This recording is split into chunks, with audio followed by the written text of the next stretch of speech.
يا أيها الناس اتقوا ربكم الذي خلقكم من نفس واحدة وخلق منها زوجها وبث منهما رجالا كثيرا ونساء واتقوا الله الذي تساءلون به والأرحام إن الله كان عليكم رقيبا۔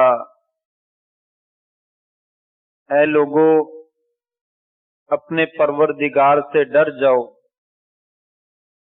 جس نے تمہیں پیدا کیا ہے ایک ہی جان سے، اور پھر اسی سے اس کی بیوی کو پیدا کیا، اور ان دونوں سے پھر بہت زیادہ مردوں اور عورتوں کو پھیلا دیا۔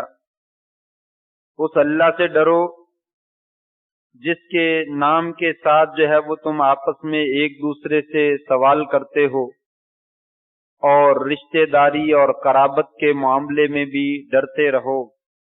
یقیناً اللہ تبارک و تعالی تمہارے اوپر زبردست نگہبان ہے۔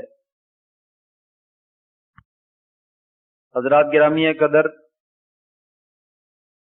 معزز سامعین حضرات اور معززات ماؤں اور بہنوں، پچھلے خطبہ جمعۃ المبارک میں نکاح کی اہمیت اور نکاح واجب ہے یا مستحب ہے، اور نکاح کے لیے بالخصوص عورت کے لیے ولی کا اور سرپرست کا ہونا شرط ہے، یہ دو تین باتیں جو ہے وہ ذکر کی تھی۔ آج کے خطبہ جمعہ میں وہیں سے ہم آغاز کرتے ہیں جہاں پہ بات چھوڑی تھی۔ چوتھی بات یہ ہے، اس کی طرف میں نے اشارہ کیا تھا کہ یہ آپ صلی اللہ علیہ وسلم کی سنت بھی ہے، طریقہ بھی ہے، اور یہ انبیاء کا طریقہ بھی ہے۔ اللہ کریم نے قرآن مجید میں ارشاد فرمایا، ہم نے آپ سے پہلے جتنے بھی رسول بھیجے سب کو بیویاں بھی عطا کی اور سب کو اولاد بھی عطا کی، یعنی تمام انبیاء نے شادیاں بھی کی ہیں اور ان کی اولاد بھی ہوئی ہے، اور پیارے پیغمبر حضرت محمد الرسول اللہ صلی اللہ علیہ وسلم آپ نے بھی شادی کی ہے، اور اللہ تبارک و تعالی نے آپ کو بھی اولاد عطا فرمائی ہے۔ تو یہ تمام نبیوں کی سنت بھی ہے اور آپ کی سنت بھی ہے، اور اس سنت کے بارے میں آپ نے اپنی امت کو توجہ بھی دلائی ہے۔ دو حدیثیں ہیں، ایک حدیث میں آپ نے صریح الفاظ میں فرمایا، النکاح من سنتی فمن لم يعمل بسنتی فلیس منی، نکاح جو ہے یہ میری سنت ہے، میرا طریقہ ہے، میری شریعت میں ہے، جس نے ہمارے طریقے کے مطابق عمل نہیں کیا ہے فلیس منی، اس کا ہمارے ساتھ کوئی تعلق نہیں ہے، یعنی ہماری شریعت سے تعلق نہیں، وہ ہم میں سے نہیں ہے۔ ایک حدیث میں تو آپ نے نکاح کو اس طریقے سے سنت قرار دیا۔ دوسری حدیث میں آتا ہے، لمبی حدیث ہے، کہ چند صحابہ آپ صلی اللہ علیہ وآلہ وسلم کی ازواج مطہرات کے پاس تشریف لائے اور آ کر آپ سے سوال کیا کہ ہمیں نبی کریم صلی اللہ علیہ وسلم کی عبادت کے بارے میں بتلایا جائے، وہ کیسی عبادت کرتے ہیں۔ جب ازواج مطہرات نے آپ کی عبادت کے بارے میں خبر دی، آپ صبح کو، دوپہر کو، شام کو، رات کو یہ عبادت کرتے ہیں۔ حدیث کے الفاظ ہیں کأنہم تقالوہا، انہوں نے اس عبادت کو کم سمجھا، کہنے لگے کہ آپ کے تو اگلے اور پچھلے سارے گناہ معاف کر دیے گئے، آپ عبادت نہ بھی کریں تو آپ کو ضرورت نہیں ہے، ہم گناہگار ہیں، ہمیں تو اس سے کہیں زیادہ بڑھ کر عبادت کرنی چاہیے. تو وہ 3 بندے تھے، تینوں میں سے ایک کہنے لگا اما انا فاصوم النہار ولا افطر، میں ہمیشہ روزہ رکھا کروں گا، کبھی روزہ چھوڑوں گا نہیں، ہر روز نفلی روزہ رکھوں گا. فرضی روزے تو رکھنے ہی رکھنے ہیں، نفلی روزے ہمیشہ رکھوں گا اور کبھی روزہ نہیں چھوڑوں گا تاکہ اللہ تبارک و تعالیٰ کی عبادت ہو جائے. دوسرا کہنے لگا اما انا فاصلی اللیل ابدا ولا ارقد، میں ساری رات جو ہے وہ تہجد پڑھا کروں گا، رات کو سویا نہیں کروں گا. اور تیسرا کہنے لگا اما انا فاعتزل النساء، میں عورتوں سے علیحدگی اختیار کروں گا اور میں شادی ہی نہیں کروں گا تاکہ دین کی اور اسلام کی خدمت کر سکوں اور اپنے آپ کو دین کے لیے وقف کر سکوں. یہ تینوں نے باتیں کہیں. نبی کریم صلی اللہ علیہ وآلہ وسلم گھر میں تشریف لائے. آپ کو خبر دی گئی کہ 3 بندے آئے تھے اور انہوں نے یہ سوال کیے اور ان کو جواب دیا گیا، تو انہوں نے یہ باتیں کی ہیں. آپ سلم باہر نکلے، لوگوں کو جمع کر لیا اور خطبہ ارشاد فرمایا اور کہا انتم الذین تقولون کذا و کذا، تم ہی لوگ ہو جو یہ باتیں کرتے ہیں کہ میں ساری رات سونا نہیں ہے، تہجد پڑھنی ہے، اور میں نے ہمیشہ روزہ رکھنا ہے اور روزہ چھوڑنا نہیں ہے، اور میں عورتوں سے علیحدگی اختیار کروں گا. اما واللہ انی لاخشاکم للہ واتقاکم لہ، مجھے اللہ کی قسم ہے میں تم میں سے سب سے بڑھ کر اللہ سے ڈرنے والا ہوں اور اللہ کا تقوی رکھنے والا ہوں. مجھ سے بڑھ کر تم میں سے کوئی آدمی جو ہے وہ اللہ سے نہ ڈر سکتا ہے نہ اللہ کی عبادت کر سکتا ہے. لہذا عبادت میں مجھ سے آگے بڑھنے کی کوشش نہ کرو. پھر آپ نے فرمایا لوگو اما انا، میں اصوم النہار و افطر، روزہ رکھتا بھی ہوں اور روزہ چھوڑتا بھی ہوں. نفلی روزے رکھتا ہوں، ہر مہینے میں 13 14 15 ایام 20 کا روزہ رکھ لیتا ہوں. جمعرات اور سوموار کا روزہ رکھ لیتا ہوں، کبھی رکھ لیتا ہوں کبھی چھوڑ دیتا ہوں. اور وصلی وارقد، رات کو نماز بھی پڑھتا ہوں اور رات کو سو بھی جاتا ہوں. واتزوج النساء، اور شادی بھی کرتا ہوں. فمن رغب عن سنتی فلیس منی، جس نے میری سنت سے منہ موڑا اس کا میرے ساتھ کوئی تعلق. اس میں بہت ساری باتیں ہیں، 2 باتوں کی طرف اشارہ کرنا مقصود ہے. ایک بات تو یہ ہے کہ عبادات میں بھی انسان نبی کے طریقے کو چھوڑ کر اپنے طریقے سے عبادت نہیں کر سکتا. اگر وہ اپنے طریقے کے مطابق عبادت کرتا ہے گویا کہ اس کی عبادت جو ہے وہ رد کر دی جاتی. اس لیے روزہ بھی رکھنا ہے، تہجد بھی پڑھنی ہے، دنیا داری کے معاملات بھی سر انجام دینے ہیں، تو آپ کے طریقے کے مطابق ادا کرنا جو ہے وہ ضروری ہے. دوسری بات جو اصل موضوع کا مقصد ہے وہ یہ ہے کہ نکاح جو ہے وہ میری سنت ہے. لوگوں میں دین کی ذمہ داریاں بھی ادا کرتا ہوں، شادی بھی کرتا ہوں. ایک وقت میں میری 9 بیویاں ہیں. جس نے شادی نہ کرنے کا طریقہ اختیار کیا اس نے گویا کہ میری سنت سے منہ موڑا، اس کا میرے ساتھ کوئی تعلق. لہذا شادی جو ہے وہ اصل کی سنت ہے اور سنت مؤکدہ ہے، اس کے اوپر عمل کرنا ضروری ہے. بعض علماء کے بارے میں آتا ہے کہ انہوں نے شادیاں نہیں کی، اس کے اوپر لوگ جو ہے وہ دلیل پکڑتے ہیں کہ کوئی مسئلہ نہیں، شادی نہیں کرنی چاہیے. حقیقت یہ ہے کہ انہوں نے شادیاں کی ہیں، ان کی شادی کا ان کے حالات زندگی میں تذکرہ نہیں ملتا. بس اتنی سی بات. کسی عالم کے بارے میں صراحت سے منقول نہیں ہے کہ اس نے کہا ہو میں نے شادی نہیں کرنی اور نہ میں نے کی ہے. ایسا کسی سے بھی منقول نہیں. اس لیے یہ بات کہنا کہ بہت سے علماء ایسے ہیں انہوں نے شادیاں نہیں کی، درست نہیں ہے. علماء جو دین کے اصل محافظ ہیں، اگر وہی آپ کی سنتوں پہ عمل نہیں کرنے والے تو پھر عمل کس نے کرنا ہے؟ یقیناً انہوں نے عمل کیا ہوگا. بہرحال شادی جو ہے وہ سنت ہے، آپ کا طریقہ ہے، اور آپ نے شدید وعید استعمال فرمائی ہے کہ جو آدمی ہماری سنت سے منہ موڑتا ہے اس کا ہمارے ساتھ کوئی تعلق نہیں۔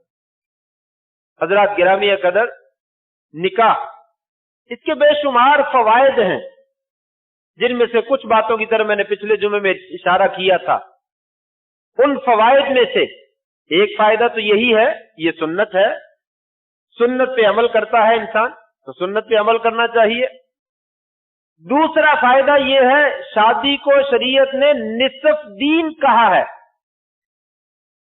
آپ نے فرمایا اذا تزوج العبد فقد استکمل نصف الدین فلیتق اللہ فی النصف الباقی، اور ایک روایت میں ہے من رزقہ اللہ المرأة الصالحہ فإنہ قد استکمل نصف الدین فلیتق اللہ فی الشطر الباقی او کما قال علیہ الصلوۃ والسلام۔ فرمایا جو انسان شادی کر لیتا ہے اور بعض روایت میں نیک بیوی اس کو مل جاتی ہے، فرمایا گویا کہ اس نے نصف دین کو پورا کر لیا، اور اسے چاہیے باقی نصف کے بارے میں بھی اللہ سے ڈرے۔ یہ شادی صرف خواہشات کو پورا کرنے کا نام نہیں ہے، بلکہ دین ہے، عبادت ہے، اللہ کا حکم ہے، رسول کا حکم ہے، اس کا طریقہ کار ہے۔ تو لہذا یہ گویا کہ انسان اپنے دین کی تکمیل کرتا ہے۔ سوال پیدا ہوتا ہے یہ نصف دین کیسے ہے؟ دین میں تو بہت ساری چیزیں باقی ہیں۔ بعض علماء نے اس کی طرف اشارہ کیا کہ نبی کریم صلی اللہ علیہ وسلم کی ایک اور حدیث آتی ہے، اس سے اس بات کی وضاحت ہوتی ہے۔ آپ نے فرمایا تھا من یضمن لی ما بین لحییہ وفخذیہ اضمن لہ الجنہ، کون ہے بندہ جو مجھے دو چیزوں کی ضمانت دے دے، میں اسے جنت کی ضمانت دیتا ہوں۔ دو چیزوں کی ضمانت دے دے، میں اسے جنت کی ضمانت دیتا ہوں۔ نمبر ایک زبان، اور نمبر دو ستر، شرمگاہ۔ فرمایا ان دو چیزوں کی ضمانت مجھے دے دو، میں آپ کو جنت کی ضمانت دیتا ہوں۔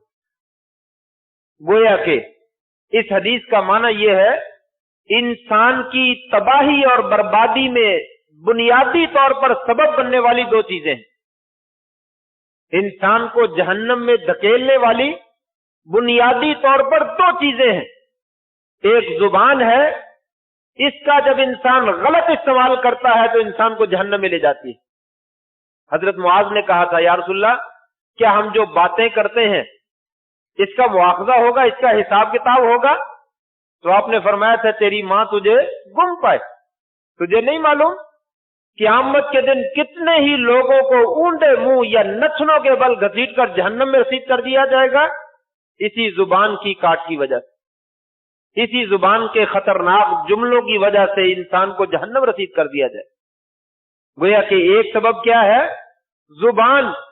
کفر بھی انسان اس سے کرتا ہے، شرک بھی اس کے ساتھ جو ہے وہ کرتا ہے، گالیاں بھی اس کے ساتھ جو ہے وہ دیتا ہے، بہت سارے غلط کام اس کے ساتھ جو ہے وہ کرتا ہے۔ فرمایا یہ زبان انسان کو جہنم میں لے جانے کا ذریعہ ہے، اگر اس کی حفاظت کر لے تو انسان آدھا طور پر جہنم میں جانے سے بچ جاتا ہے۔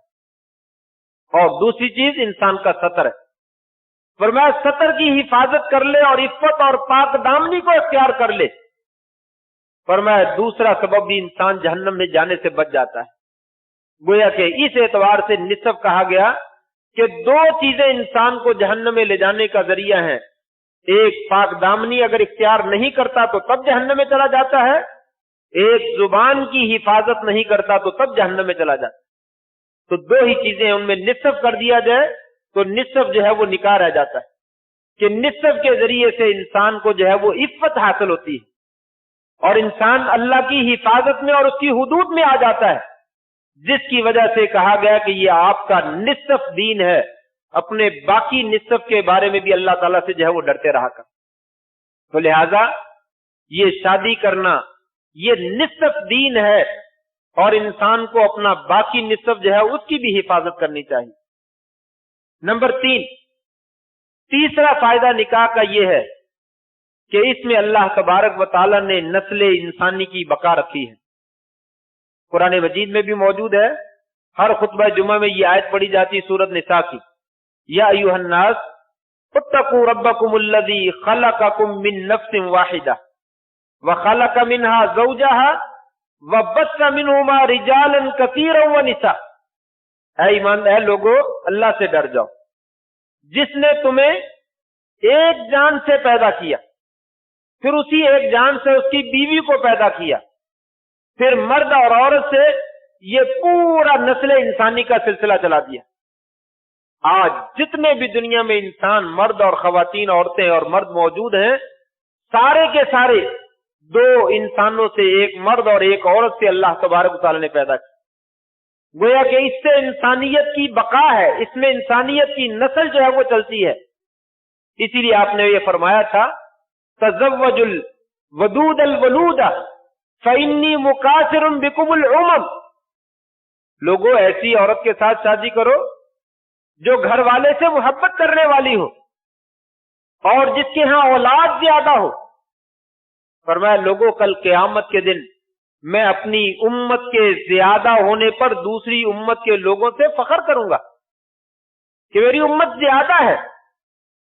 اس حدیث کا سبب ہے حضرت معقل ابن یسار رضی اللہ تعالیٰ عنہ نبی کریم صلی اللہ علیہ وسلم کے پاس آتے ہیں اور کہتے ہیں یا رسول اللہ میں ایک عورت سے شادی کرنا چاہتا ہوں، رشتہ بڑا مناسب ہے، وہ خوبصورت عورت ہے، خاندانی عورت ہے، بہت معقول رشتہ ہے.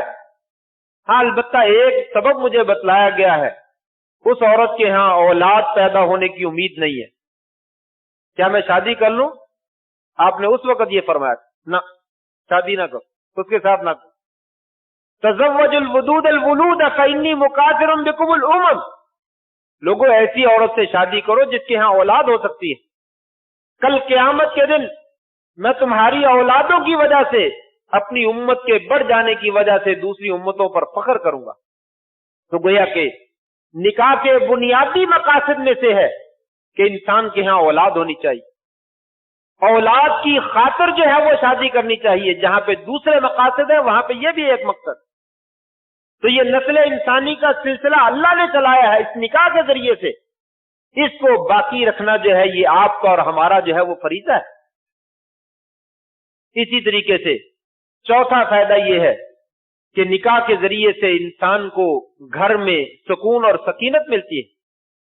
اللہ تبارک و تعالی نے فرمایا کہ اللہ نے ہی تم کو جو ہے وہ پیدا کیا ہے. وَجَعَلَ مِنْهَا زَوْجَهَا لِيَسْكُنَ إِلَيْهَا وَالَّذِي خَلَقَكُم مِّن نَّفْسٍ وَاحِدَةٍ. اللہ وہ ذات ہے جس نے تم کو ایک جان سے پیدا کیا اور اسی جان سے اس کی بیوی کو پیدا کیا. کیوں پیدا کیا؟ لِيَسْكُنَ إِلَيْهَا، تاکہ اس کی طرف وہ سکون حاصل کرے.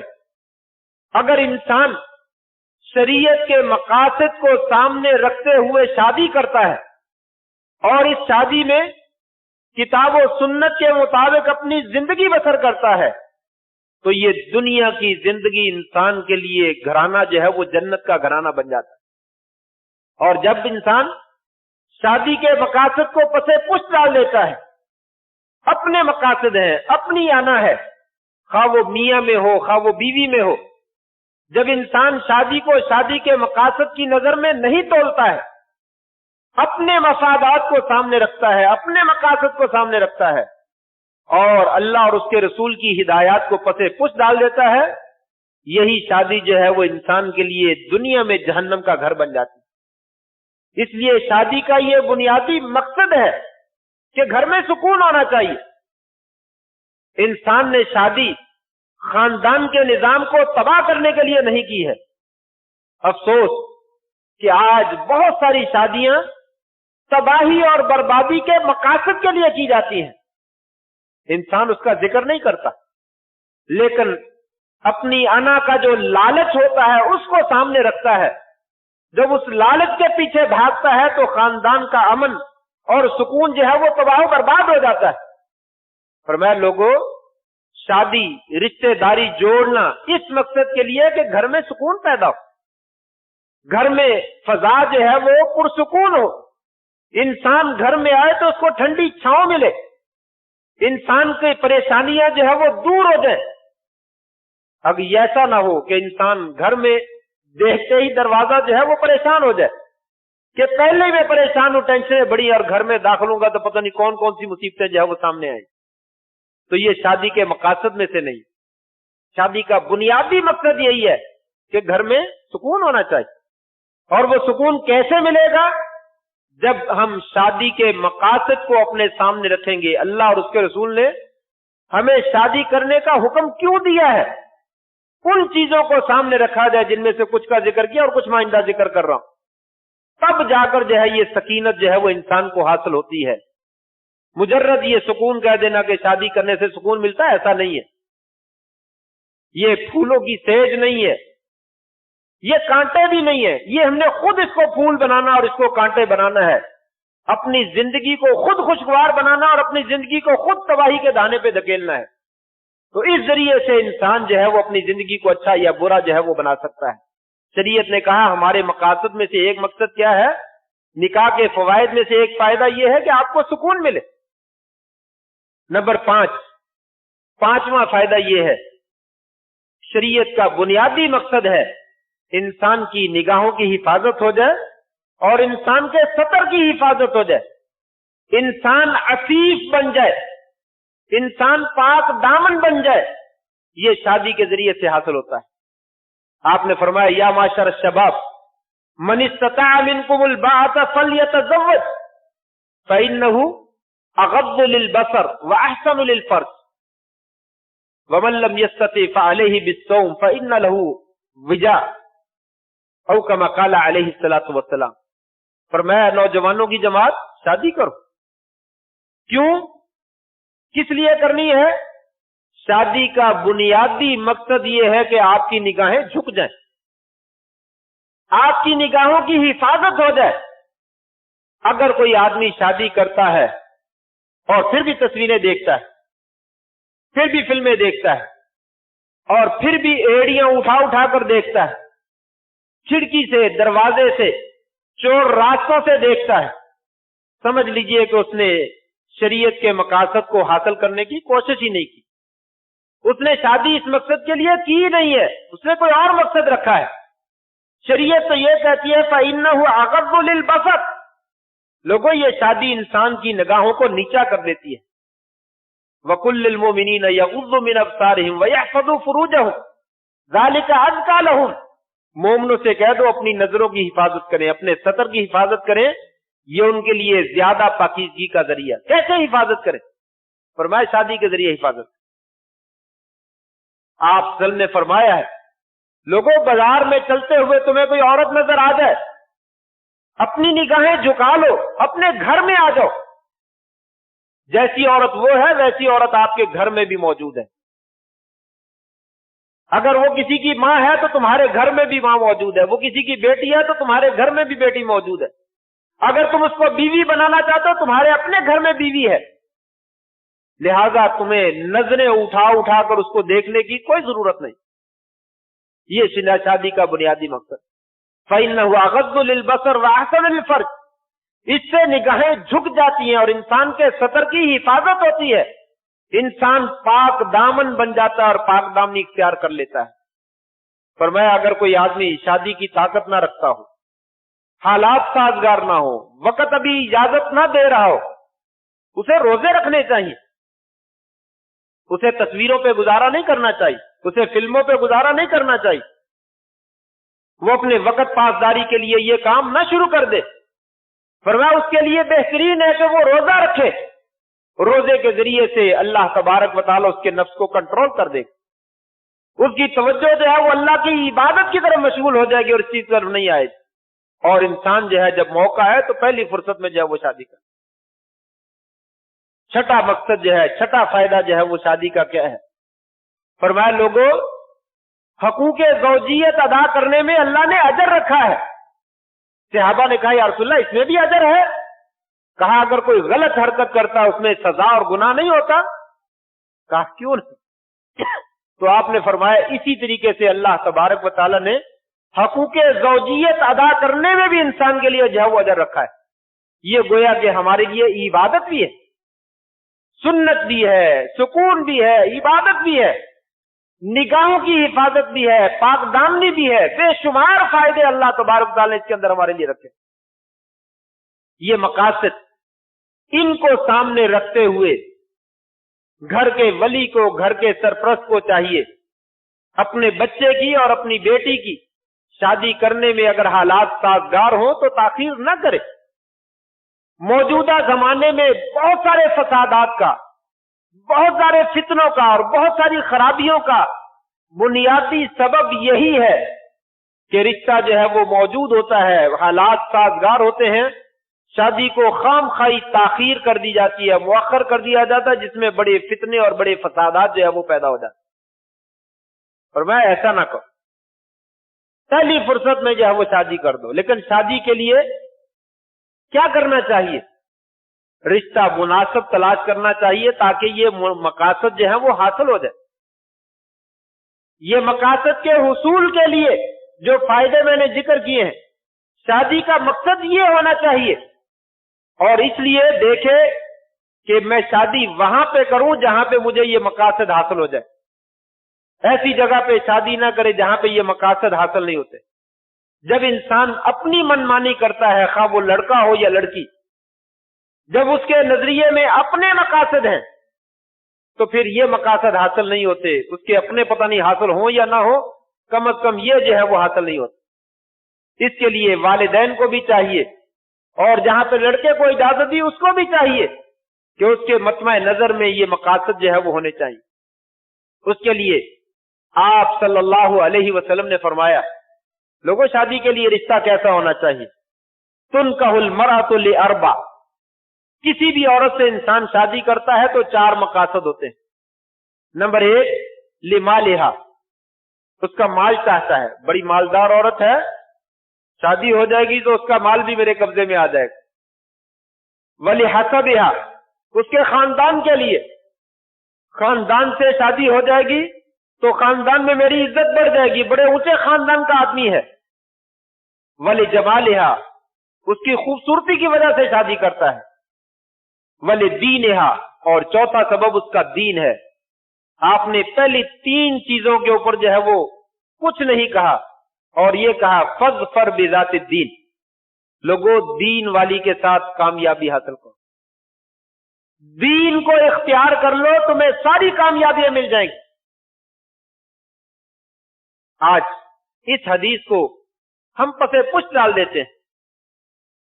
لڑکے کا رشتہ تلاش کرنا ہو یا لڑکی کا رشتہ تلاش کرنا ہو، لڑکی والے تلاش کرتے ہیں، کوئی جبریل فرشتہ نہیں ملتا، اس طرح کا لڑکا ہونا چاہیے، اس میں کوئی عیب نظر نہیں آنا چاہیے، اس میں کوئی خامی نظر نہیں آنی چاہیے۔ کوئی اس طرح کا لڑکا مل جائے تو ہم اپنی بیٹی کی شادی کریں گے، نہیں ملتا ہے تو انتظار کریں گے، بوڑھی ہوتی ہے تو ہو جائے، اسی کی خاطر جو ہے وہ وقت گزار دیا جاتا ہے، اور بعد میں مشاکل اور مصائب کا سامنا کرنا پڑتا ہے، اور انسان جو ہے پھر پریشان ہو جاتا ہے۔ اور لڑکے والے چاہتے ہیں کہ کوئی نعوذ باللہ من ذالک خدیجہ ہی مل جائے رضی اللہ تعالیٰ عنہ، کوئی فاطمہ جیسی بیٹی مل جائے، وہ تمام صفات جو ان خواتین میں ہے اس طرح کی کوئی عورت ملے۔ یہ ساری صفات والی، سارے صفات والے رشتے انسان کو نہیں ملتے۔ فاظفر بذات الدین، آپ دین کا انتخاب کر لیجئے، مال کو چھوڑ دیجئے، جمال کو چھوڑ دیجئے، آپ حسب و نسب کو چھوڑ دیجئے، رشتہ مناسب دیکھیے اور دینداری دیکھیے، آپ کے رشتے میں خیر اور برکت پیدا ہو جائے۔ ہم دیکھتے ہیں خوبصورت ہو چاہے عقل سے پیدل ہی ہو، مال والی ہو چاہے منہ پھٹی کیوں نہ ہو، تعلیم یافتہ ہو چاہے بدتمیزی کرنے والے ہی کیوں نہ ہو، یہ رشتے ہمیں بڑے پسند ہیں۔ یہ تو راہ پہ آ جانے یا واہ پہ آ جانے جب واسطہ پڑتا ہے پھر پتا چلتا ہے کہ اکثر اوقات پہ حسن اور عقل ایک جگہ پہ جمع نہیں ہوتے، لکھائی پڑھائی اور ادب و آداب ایک جگہ پہ جمع نہیں نظر آتے ہمیں، یہ مال و دولت اور عزت کرنا یہ ایک جگہ پہ ہمیں جمع نظر نہیں آتے ہیں۔ یہ انسان جب شادی کر لیتا ہے اور پھر بھگتتا ہے، پھر کہتا ہے اوہ کاش اب دوسری شادی کر، اب جو ہے وہ مدرسے کی فارغ لینی ہے، اب میں جو ہے مدرسہ چلانا ہے، اب میں نے یہ کرنا ہے، میں نے وہ کرنا ہے۔ یہ بار بار نہیں ہوتی، اور ہمارا معاشرہ دوسری کی اجازت نہیں دیتا۔ اس لیے ایک ہی موقع ہے، اس کو غنیمت جانیے، اور رشتہ جو ہے وہ دین والا انتخاب کیجئے۔ نماز پڑھتا ہے لڑکا، نہیں پڑھتا، کاروبار تو کرتا ہے نا، اچا لمبا چوڑا جوان ہے، ٹھیک ہے، اس کی جاب اچھی ہے، تنخواہ اچھی ہے، نماز پڑھی لے گا. داڑھی نہیں ہے تو پھر کون سی کو بات ہے، سارا دین کو داڑھی میں ہے. اس کی عادات کیسی ہیں، اس کا چال چلن کیسا ہے، یہ کوئی نہیں دیکھتا. لڑکی پردہ کرتی ہے یا نہیں کرتی ہے، نماز پڑھتی ہے یا نہیں پڑھتی ہے، سچ بولتی ہے یا نہیں بولتی ہے، گھر میں والدین کی عزت اور احترام جو ہے وہ کرتی ہے یا نہیں کرتی ہے، ان چیزوں کو کوئی نہیں دیکھتا. لڑکی خوبصورت ہے، پڑھی لکھی ہے، خاندان والی ہے، مال والی ہے، فوراً ہاں کر، نہیں ہے تو ساری زندگی گزار. فرمایا ایسا نہ کرو، اگر تم ایسا کرو گے تو تباہی اور بربادی آئے. بات اس سلسلے میں بہت ساری کرنا چاہتا تھا لیکن وقت ختم ہو رہا ہے. آخری بات ذکر کر رہا ہوں. آپ نے فرمایا تھا اذا آتاکم من ترضون دینہ وخلقہ فزوجوہ والا تفعلوا تکن فتنۃ فی الارض وفساد عریض. لوگوں، جب تمہارے پاس کسی بچے یا بچی کا رشتہ ایسا آ جائے جس کا دین اور جس کا اخلاق تمہیں اچھا نظر آتا ہو، فوراً شادی کر دو، فوراً شادی کر دو. اگر تم ایسا نہیں کرو گے تو بڑا لمبا چوڑا زمین میں فساد پھیل جائے گا. آج ہمارے معاشرے میں جو لمبا چوڑا فساد پھیلا ہوا ہے اسی وجہ سے ہے. اخلاق بھی اچھا ہے، دین بھی اچھا ہے، لیکن کیا ہے، بس جاب کوئی اچھی نہیں ہے، تنخواہ کوئی معقول نہیں ہے، یہ لڑکا کوئی زیادہ پڑھا لکھا نہیں ہے، یہ لڑکی کوئی زیادہ پڑھی لکھی نہیں ہے، یہ ٹیچنگ نہیں کرتی ہے، یہ فلاں نہیں کرتی ہے. اس میں طرح طرح کے جو ہے وہ عیب نکال کر خام خائی جو ہے وہ رشتے کو عیب دار کر کے حصہ چھوڑ دیا جاتا ہے. فرمایا اگر تم ایسا کرو گے تو معاشرہ فساد اور بگاڑ اور تباہی اور بربادی کا شکار ہو جائے گا. اور آج ہو چکا ہے، آج ہو چکا ہے. اور اس کا بنیادی سبب یہی ہے کہ ہم جو ہے وہ رشتہ دیکھنے میں دینداری کا تو نام آتا ہی نہیں، دنیا داری کا ہی نام آتا ہے. سب سے پہلے یہ دیکھو، یہ دیکھو، یہ دیکھو، یہ ہے تو ٹھیک ہے، نہیں ہے تو چھوڑ دو، جس کی وجہ سے معاملات میں بگاڑ ہے. اس لیے ان باتوں کا خیال رکھیے. باقی باتیں انشاءاللہ اگلے جمعے میں عرض کریں گے. اللہ سے دعا ہے اللہ تبارک و تعالی ہمارے خاندانوں میں خیر اور برکت جو ہے وہ پیدا فرما دے. جو نسبتیں قائم کر رکھی ہیں ان میں خیر پیدا کر دے، اور جو کرنی ہے اللہ تعالیٰ ان میں ہمیں اچھے رشتے انتخاب کر کے ان میں بھی برکت حاصل کرنے کی جو ہے وہ توفیق نصیب فرما دے. وآخر دعوانا الحمد للہ رب العالمین.